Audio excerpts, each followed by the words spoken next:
Good morning, guys. Welcome back to PT on Ice Daily Show. I've got two phones. Kevin Gate fans. I'm on Instagram over here. I'm on Facebook over here. Why do I have two phones? Because I'm with the man himself, Mr. Fred, Alan Fredendahl, COO. This is going to be tricky because I'm a hand talker and both of my hands are taken right now. So juggling two phones. We are in the car. So we're taking you PT on Ice Fitness Athlete Friday from the road, pounding the pavement out here. Heading over to Chicago first, right? So heading to Chicago, we are going to meet up with Kate, with Kelly, and with Heather over at Rally PT. We're going to drop in and get some fitness done when we get to Chicago. So we literally just pulled out of HQ and we're on the road leaving Michigan right now. So we should be in Chicago by Alan's driving in 30 minutes. No, be over there in about 4 hours and then get a little fitness in. Alan is actually sticking around in Chicago. Tell him what you're doing in Chicago, Alan. I'm taking the CrossFit Adaptive Athlete course on Saturday, tomorrow, and then driving up to Milwaukee. And why you take the Adaptive Athlete course? Because I want to better work with, I want to better work with adaptive athletes in the CrossFit setting, get some people moving who typically may not think they can move or be able to move. Really excited about that. I think there's a large opportunity for what we're doing at HQ right next to CrossFit Benton to launch more stuff in that avenue. So Alan is spearheading that operation and jumping into the Adaptive Athlete course and bringing back some really, really cool, useful information. So that's a one-day course, yeah? Yep. And then you're doing what after that? Meeting you in Milwaukee. Meeting us in Milwaukee. And who's going to be in Milwaukee? That's funny you asked. I will be up in Milwaukee with Freidert. We think Freidert Health System up in Milwaukee. Forgive us if we got that pronunciation wrong. I will be teaching up their Fitness Athlete Live course with my friends Guillermo and Kelly. They will be joining alongside of me. Really excited about this one. Those two are exceptional movers and have been working in this space for a long time. So excited about what we can offer to everyone that's joining for the weekend with Guillermo and with Kelly for the weekend. So. Wow, okay, that's what we're doing. What are we talking about today? Thanks for getting through that intro. You never introduced yourself. I never introduced myself. I'm Mitch. I'm Mitch Babcock, one of the head faculty with the Fitness Athlete Division. With the live course, with the online courses, you can find out all about us with the fitness athlete stuff on the internet. Okay, let's get through that. We are here today, Fitness Athlete Friday, and Alan and I, in the clinic and in the gym, have been... I always try to ask myself, like, what are we doing in real life? What problems are we solving, like, at this time when we do these Fitness Athlete Fridays? Like, what stuff can we hand deliver to you guys that's fresh in our minds, and that we're trying to help solve problems? And one of the problems that we're kind of dealing with right now, and not so much a problem, but just a challenge, is the butterfly pull-up, right? And we've talked about kipping pull-ups on this show before, and why they're not inherently dangerous, and how you should go about progressing someone through the kipping pull-up. The butterfly pull-up is a little bit unique, and so we're going to kind of lay the foundation for what we're seeing a little bit. And while Alan is driving, I'm going to chime in on him on occasion, right? So what are we seeing with the butterfly pull-up? The butterfly pull-up, for those that don't know, is a variation of the kipping pull-up used in CrossFit, primarily used in competitive CrossFit. It's more cyclical in nature as compared to the kipping pull-up, meaning the kipping pull-up has a definite stop point at the top of the pull-up. It's a little slower and more controlled, but still uses dynamic motion of the body to complete. The butterfly pull-up, while still uses the same arch and hollow hold concepts as the kipping does, is more cyclical in nature, which means your cycle time, you can turn over more pull-ups in a quicker amount of time. Competitively, that's a unique advantage. If you have the strength and the skill set to be able to perform butterfly pull-ups, I don't care how good you are at kipping pull-ups, you'll come off the bar ahead of them. So it poses this unique desire to want to learn the butterfly pull-up for those that are involved in CrossFit or that's their recreational sport or fitness hobby, right? So the butterfly pull-up, it's what we call a sexy movement. It's cool to watch, and everyone's chasing it. But it poses some challenges because of the cyclical nature of the butterfly pull-up. There's a point of the butterfly pull-up that you fall through on the bar. It's almost like you're letting yourself go weightless to an extent. You're still staying strong in the pull-up bar, but you're falling through the bar to get your body in position for the next butterfly pull-up attempt. If you want to Google this and YouTube this, because both of my hands are taken right now, and I'm a hand talker and I can't demonstrate for you, you can just YouTube butterfly pull-up and make sense of all of this, right? A lot of athletes want to learn this movement, and while we as coaches want to teach the butterfly pull-up, we may often do so prematurely. We may be jumping the gun on teaching athletes butterfly pull-ups who aren't quite ready. So we wanted to have that discussion today about what is it that makes an athlete ready to do butterfly pull-ups? When would we put the pause button to it and maybe hold back the reins a little bit on someone learning that skill?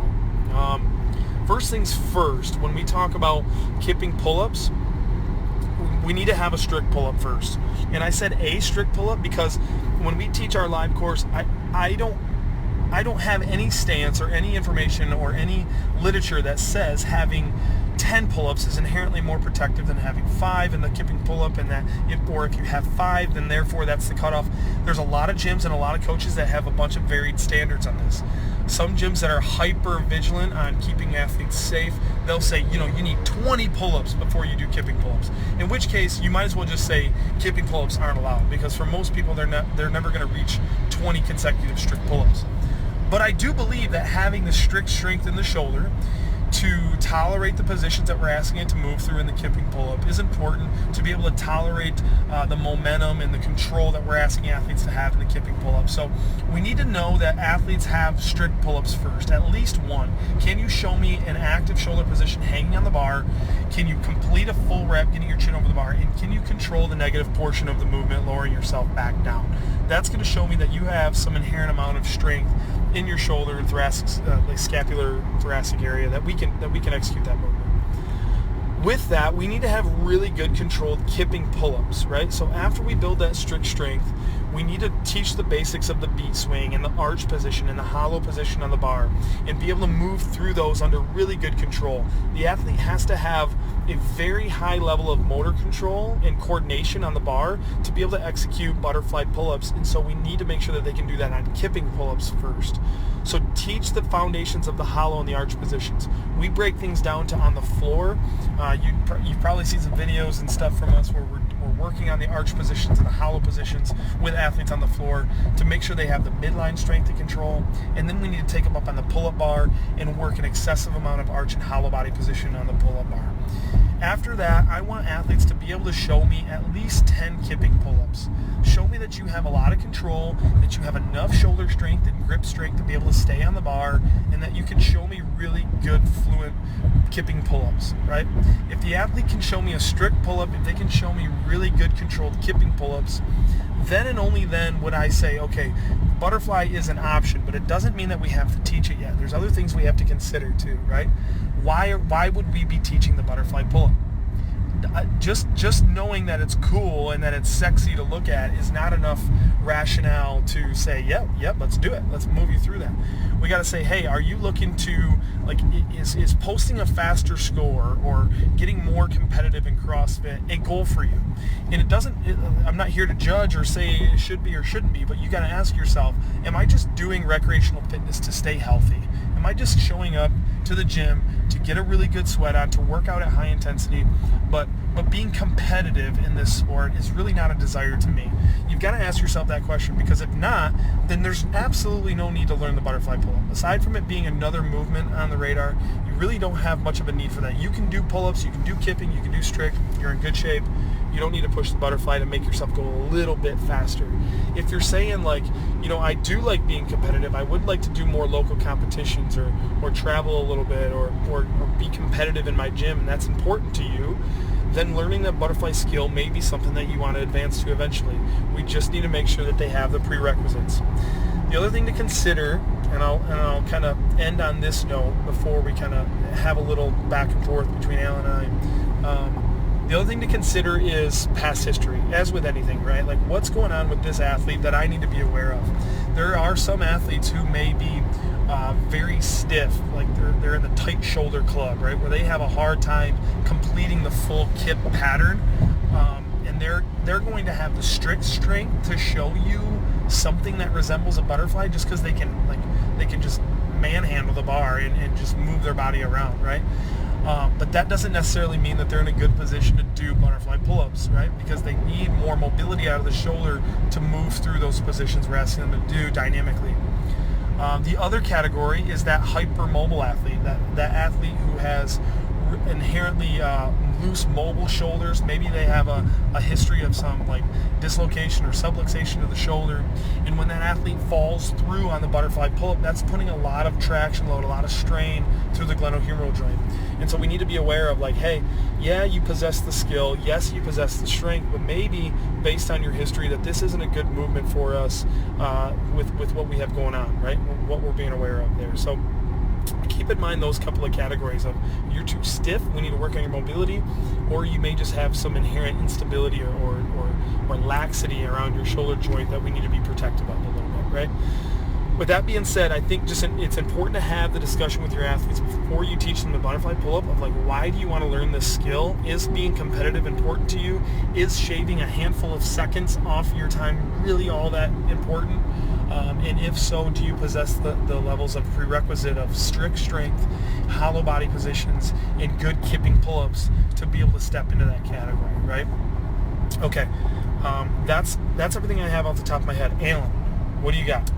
I would just say from what I've noticed over the past couple weeks, with anything, it's a huge chronic workload issue, a volume management issue. We have to make sure if people are practicing a new skill that we teach them as coaches and clinicians that they just don't practice the hell out of it. That's what we see with most injuries, is that people start to practice whatever, butterfly pull-up or any skill, and then they tend to just overdo it. They're doing 10 sets of 10 every day, and then we just have a overuse injury on our hands. And so we have to be really judicious that we tell people, especially with a more aggressive movement like the butterfly pull-up, that they need to control their volume and make sure that everybody in the gym, coaches and clinicians, are on the same page, that volume management is there, that if they practice it for 5 minutes one day, they don't come into the gym every day for a week and then practice it for 30 minutes, because that's when we see old injuries flare up and new injuries begin. So just as with any skill, don't practice it every day for 30 minutes. Take days off as you would with any sort of training. Very cool.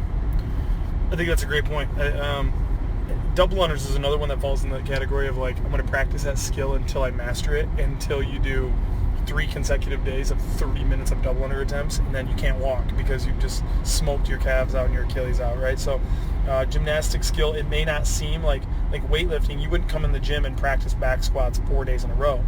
But with gymnastic skills, the thought is there of like, I can just keep working on these because there's no barbell, there's no external load, when in reality that we still have to be conscientious of that load on the shoulder. And there's a reason that stuff is programmed in certain manners, that you do gymnastics work 1, maybe 2 days a week, and that you're not doing it every day. So taking a systematic approach to when you're working on the skill development and why. So okay, a little discussion there about what we're seeing in the gym in regards to butterfly pull-ups, and a little bit about our thought process in regards to that. We could go down a whole rabbit hole of like what we're doing for athletes as far as getting stronger and more stable on the pull-up bar, and we've showcased a little bit of that from some case studies we've had in the past. Inherent, like that really boils down to just getting strict strength and getting the lats and the shoulders a lot stronger. So we won't bore you guys with that today. We got to put some music on and rock out this road trip all the way to Chicago. I think Alan's going to sing to me. He jumped on me. I had to coach this morning, and he jumped into class and got his workout in. So cognitively, he's firing a little quicker than I am right now, but I got to catch up. So pumped for the weekend that we got in store, guys. Thanks so much for jumping in and tuning on. I know some of you sent us a message and said, hey, saw you were coming to Milwaukee. You shot me over some things to do or places to eat, which I always appreciate. Some breweries and some restaurants. Some of you jumped into the course last minute as well. Really appreciate you guys and your support in that, as always. We have a blast teaching these classes. So fired up on our road trip. Usually we're flying, so this will be kind of fun. We're not strapped into a Delta seat A and B. But nonetheless, we're having a good time. So we'll see you guys out there on the road. Alan's got Adaptive Athlete. I've got Fitness Athlete Live, and then we'll be back in the shop Monday morning. So have a great Friday. Enjoy your weekend, everyone. Thanks for tuning in to The Daily Show, and we'll see you back out there real soon. Take care.